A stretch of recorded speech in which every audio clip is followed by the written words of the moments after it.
narrative of the club, especially this year from the pre-season, unfortunately hasn't been football. It's been everything but football. I could go through a list of things that I feel could have been handled better from the manager, but also from various players as well.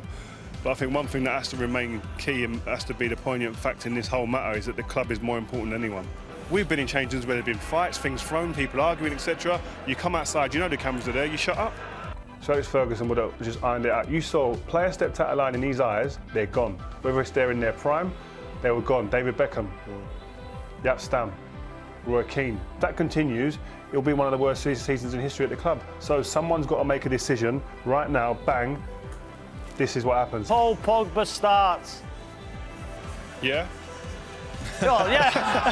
Oh, hey, I need a bit more off you, I need a bit more off you.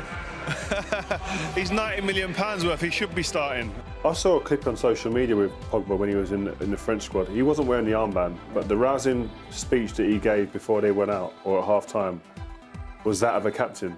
That was someone who's standing up, taking responsibility, and a leader. Someone who wants to lead that team and says, I'm taking responsibility now, I'm going to shout, I'm going to tell you guys what this means. And they went out and won the World Cup. Whether that was the catalyst to win the World Cup or not, he'd done it and everyone was tuned in that change room because you could have heard a pin drop, it seemed. I was a shouter, I was an organiser, I was once someone at the back who, if you played in midfield in front of me, you'd hear me. I'd be trying to move you about. I wasn't there to be just, I've got to wear the armband to be the captain. I wanted to win. I was obsessed with winning, and that was it. I look at Roy Keane, his powers are on the decline probably as a player, as an individual. But it was more of his influence, what he demanded of people, whether it be in a training ground, on the training pitch. I felt at points there were times when there were some players that would maybe go into their shell because he was so demanding and so forceful.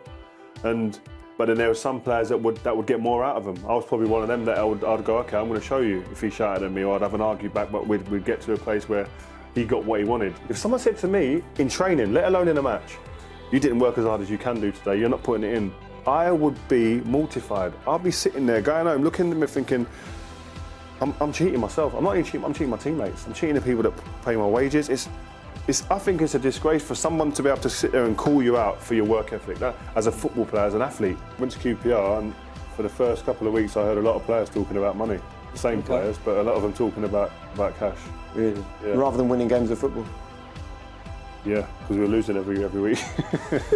But it was a big eye-opener for me to see that I find things like that embarrassing. I don't want to talk about what someone's earning or any comparisons or anything like that.